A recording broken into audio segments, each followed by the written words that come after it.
बिस्मिल्लाहिर्रहमानिर्रहीम। अस्सलाम वालेकुम। अपडेट्स पाकिस्तान के साथ मैं गुलाम सद्दीक और मेरे साथ मौजूद हैं ईसा नकवी साहब।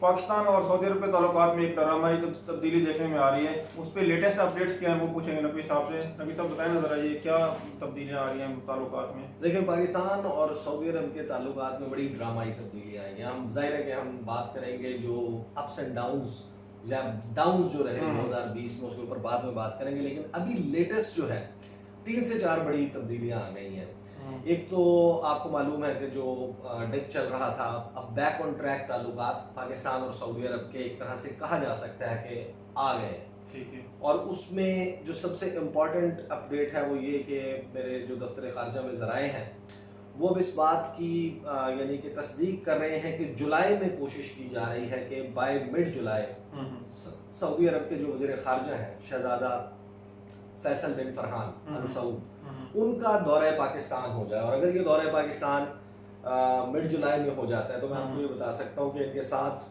इनके जो तवानाई के वज़ीर हैं वो भी आएंगे और पाकिस्तान और सऊदी अरब के दरमियान ताल्लुकात में एक नुमायाँ बेहतरी हमें होते हुए नजर आएगी। 2 से 3 चीज़ें। एक, आपको पता है कि डेफर्ड पेमेंट पे ऑयल की फैसिलिटी पाकिस्तान को सऊदी अरब की तरफ से दी गई थी 2018 में, जिस वक्त वज़ीर आज़म इमरान खान ने अक्टूबर के महीने में दौरा किया था सऊदी अरब का। 2020 में वो फैसिलिटी जो है वो हॉल्ट कर ली गई थी, उसमें रखना आ गया था। उसकी वजह हमें मालूम है कि क्या थी। वो एक तो ऑयल फैसिलिटी 1.5 बिलियन डॉलर्स की डेफर्ड पेमेंट पे कि आप एक तो कम नरखों के ऊपर और अभी खरीद लें और पैसे आप बाद में अदा करें। ठीक है। एक तो ये पाकिस्तान को फैसिलिटी जो है ये बहुत बड़ी खबर है पाकिस्तान के लिए, क्योंकि देखें पाकिस्तान की इकोनॉमी पे सबसे बड़ा जो बोझ है वो जो हम चीज़ें इंपोर्ट करते हैं उनकी डॉलर में जब कीमत अदा करनी होती है, वो कीमत अदा करने में पाकिस्तान के पास से जो कीमती ज़र मुबादला पाकिस्तान अपनी जो थोड़ी बहुत एक्सपोर्ट्स हैं उससे कमाता है और जो फॉरेन रेमिटेंसेस पाकिस्तान में आती हैं उसका मेजर चंक ऑयल इंपोर्ट्स के ऊपर चला जाता है। अगर अब उसमें से 1.5 बिलियन डॉलर्स का पाकिस्तान को ये रिलीफ मिल जाता है कि पाकिस्तान को फौरी तौर पर अदा नहीं कर रहे, तो मईशत को जो संभाला चाहिए वो संभाला मिलेगा, हालात बेहतर होते हुए नजर आएंगे। ये जो टर्न हुआ है ये सारा मामला, ये मामला जाहिर है कि वज़ीर आज़म इमरान खान का दौरा हमने देखा कि वो हुआ सऊदी अरब में रमज़ान के आखिरी अशरे में, वो सऊदी अरब में मौजूद थे। वहाँ पर पाकिस्तान के वज़ीर ख़ारजा पूरा एक डेलीगेशन गया था। वज़ीर आज़म इमरान खान के लिए जामनी कालीन जो है वो रोल आउट किया गया सऊदी अरब की तरफ से।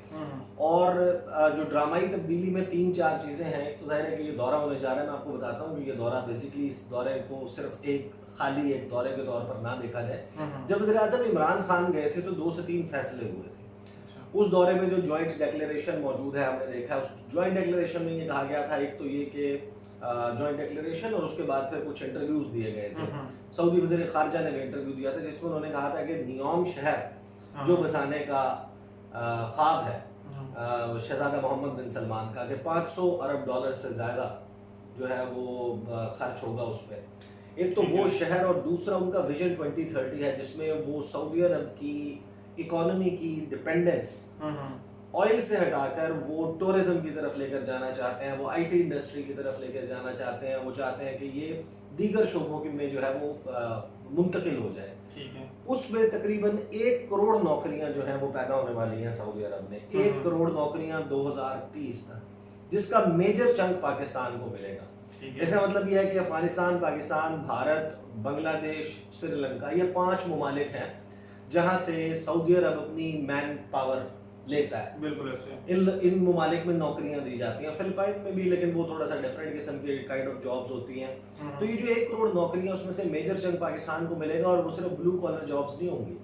यानी कि एक तो मजदूर तबका है जो जाता है, जाहिर है कि उनके पास वो जो पैसा कमाते हैं उनमें से ज्यादातर पैसे जो है वो खर्च हो जाते हैं वहां पर उनकी लिविंग पे।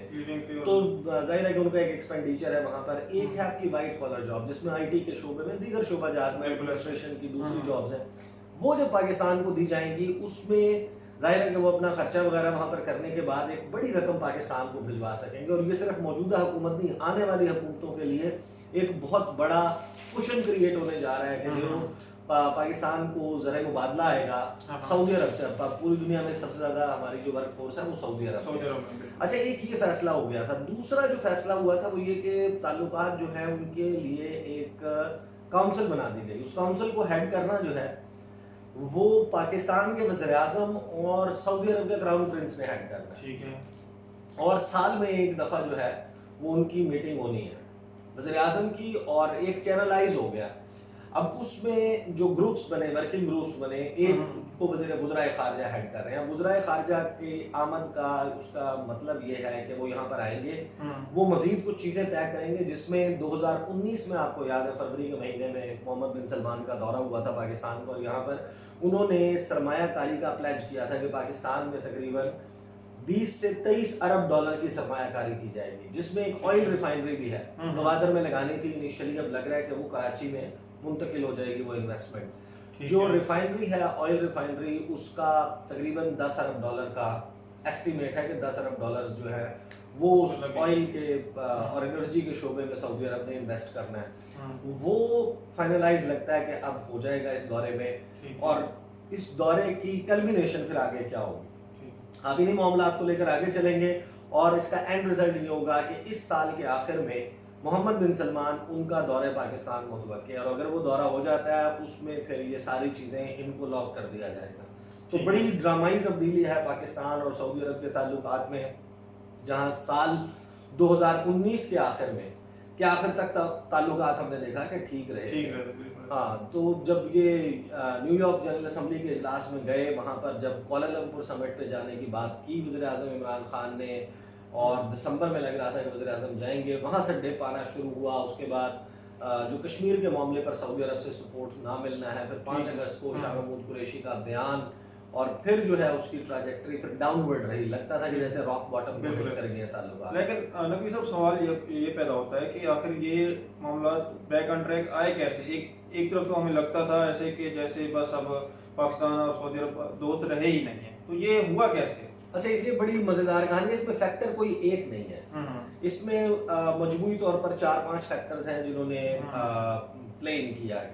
میں آپ کو 1 بائی 1 گنوا دیتا ہوں. دیکھیں، ایک تو سفارتکاری ڈفرینٹ قسم کی، ایک غیر روایتی سفارتکاری کی گئی ہے موجودہ حکومت کی طرف سے. ٹھیک ہے.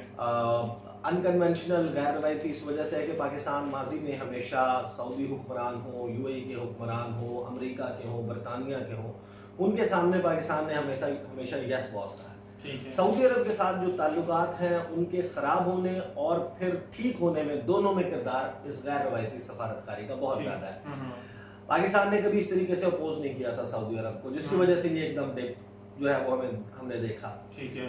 جو غیر روایتی سفارتکاری یہاں سے کی گئی وہ یہ کہ آپ نے فوراً گیون نہیں کیا. سعودی عرب نے غصہ دکھایا، آپ بھاگ کے گئے نہیں سعودی عرب کہ بس یا ہمارے ہاتھ سے معاملات نکل رہے ہیں، ان کو سنبھالو، ٹھیک کرو. ٹھیک ہے. اس دوران جس وقت سعودی عرب کے ساتھ تعلقات میں ڈپ آیا، ایران کے ساتھ وارم اپ ہوا پاکستان. ایران اور پاکستان کے درمیان آپ کو پتا ہے 959 کلومیٹرز کا بارڈر ہے، اور پاکستان کی 73-74 سالہ سفارتی تاریخ میں ایک ایسا ملک جس کے ساتھ ہماری سرحد ملتی ہے، اس میں صرف ایک بارڈر کراسنگ تھی آفیشیل، تافتان بارڈر. ٹھیک ہے. مزید جو 2 بارڈر اوپننگز ہیں، من پشین اور گبد رمضان، ان کو کھولا گیا، اور 4 کا اعلان کر دیا گیا کہ 4 ہم مزید کھولنے والے ہیں. ٹھیک ہے. تو یہ جو ریجنل اپروچ ہے پاکستان کی، اس پر سعودی عرب کو یقیناً یہ احساس تو ہوا ہوگا کہ آپ پاکستان کو اس طریقے سے وداؤٹ انگیجمنٹ نہیں چھوڑ سکتے. اس کا مطلب یہ ہے کہ پاکستان اپنے آپشنز میں آزاد ہے، اور پاکستان اپنی ریجنل اپروچ کو لے کر چلے گا. اور سعودی عرب اور ایران کے تعلقات ظاہر ہے کہ ان میں ہمیں معلوم ہے کہ سیکٹرین بیسس پہ، ادروائز مسلم امہ کے مسائل میں لے کے ان کے درمیان ایک مخاصمت، وہ سینچریز اولڈ جو ہے وہ پرابلمس ہیں. اچھا، اس میں پاکستان نے یہ جو پالیسی رکھی تو ان کو ری انگیج کرنا پڑا پاکستان کے ساتھ. دوسرا فیکٹر جو ہوا وہ فیکٹر تھا امریکہ کا. امریکہ کے صدر ڈونلڈ ٹرمپ تھے، اور لگتا تھا کہ اب اگلی ٹینیور بھی ڈونلڈ ٹرمپ کا ہوگا. 2020 میں وہ الیکشن ہار گئے. ان کا ایک پلان تھا مڈل ایسٹ پیس پلان، جس میں وہ اسرائیل کو تسلیم کروا رہے تھے ان عرب ممالک سے. وہ ڈاواڈول ہو گیا اور وہ رول بیک ہو گیا. اس میں جب جو بائیڈن آئے، انہوں نے کہا کہ میں یمن والی جو کوئلیشن ہے اس میں حصہ نہیں لوں گا. انہوں نے کہا کہ میں سعودی عرب کے ساتھ اپنے تعلقات کو ریکیلیبریٹ کروں گا. انہوں نے کہا کہ میں یو اے ای اور سعودی عرب کو اسلحہ جو ہے اس کو میں دوبارہ سے ریویو میں ڈال رہا ہوں. وہ ریویو میں ڈال دیا. یہ جو ساری ڈیولپمنٹس ہوئیں، آن ٹاپ آف دیٹ जो बाइडन ने मोहम्मद बिन सलमान के हवाले से एक रिपोर्ट जो जमाल खशोगी के मर्डर की रिपोर्ट थी, सीआईए की फाइंडिंग जो इम्प्लीकेट करती है मोहम्मद बिन सलमान को कि उनके हुक्म पर यह कत्ल हुआ, उसको पब्लिक कर दिया और साथ ही ऐलान किया कि अब अमेरिका और सऊदी अरब के दरमियान जो राबता होगा वो मोहम्मद बिन सलमान का राबता जो बाइडन के साथ नहीं होगा, ठीक है, उनका राब्ता होगा अपने काउंटर पार्ट के साथ लॉयड ऑस्टिन जो कि अमेरिका के वजीर दिफा हैं। इस पे सऊदी अरब को एहसास हुआ कि जो उनके ऊपर एक पूरा साया था और वो खत्म हो गया और अब उन्हें वापस पाकिस्तान जैसे एटमी कुव्वत की जो रीजनल प्लेयर भी है उसकी ज़रूरत भी है। ये था दूसरा फैक्टर। तीसरा फैक्टर ये हुआ कि ईरान के साथ अमेरिका चला गया टॉक्स में, जो joint comprehensive plan of action है उसको दोबारा से एटमी डील है उसको रिवाइव करने के लिए।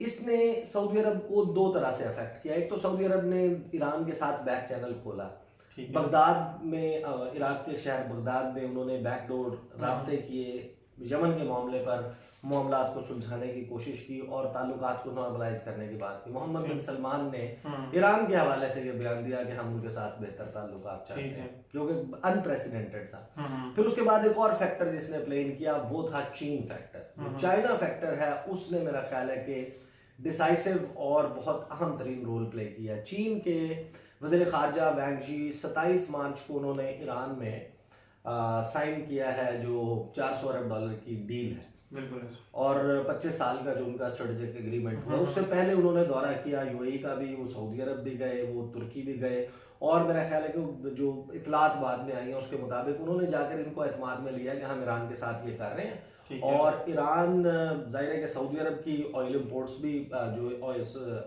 कर रहा था चीन, उसमें कमी आई। टॉप ऑयल इम्पोर्टर से वो नंबर 3 पर आ गया, बिलियंस ऑफ डॉलर्स कम हो गए। दूसरा उनकी जो इन्वेस्टमेंट हो रही थी वहां पर चीन में ऑयल रिफाइनरी की, वो रोल बैक हो गई। तो इससे सऊदी अरब को यह एहसास हुआ कि अब इस सारे मामले में कि जब अमेरिका हमारे साथ नहीं खड़ा तो चीन के साथ ताल्लुकात बेहतर करने हैं। और चीन कौन सा मुल्क है जिससे पाकिस्तान वो पैसे वापस लेकर, पैसे उनसे कर्जा लेकर सऊदी अरब को पैसे वापस अदा कर रहा है जो $3 अरब उन्होंने रखवाए थे। तो इस सारी सूरत हाल में पाकिस्तान वो ब्रिज हो सकता था जो चीन के साथ सऊदी अरब के मामलात को बेहतर कर। तो ये सारे फैक्टर्स हैं जिन्होंने पुल इन किया और ताल्लुकात जो है वो हमें बैक ऑन ट्रैक हो चुके हैं अब जो नजर आ रहे हैं। सो ताल्लुकात बहुत बड़ा बेहतर हो रहे हैं। और अगर जुलाई में ये दौरा हो जाता है, अब जुलाई से ऑनवर्ड्स मामलात चलते हैं, तो इस साल के आखिर तक आप देखेंगे कि मामलात सऊदी अरब और पाकिस्तान के बिल्कुल नॉर्मल बल्कि पहले से भी बेहतर हो जाएंगे। अच्छा, एक छोटा सा सवाल ये बता दें कि जो पेमेंट हमने ली थी सऊदी अरब से वो सारी की सारी वापस कर दी या अभी उनका बकाया? वो वापस कर दी गई थी, हाँ। जो यूएई की है वो नहीं हुई थी वापस, उनका रोल ओवर मिल गया पाकिस्तान को। ये दोनों तरफ से ताल्लुकात जो है वो बेहतर होने की निशानी है। चलें सही सर, बहुत शुक्रिया आपका।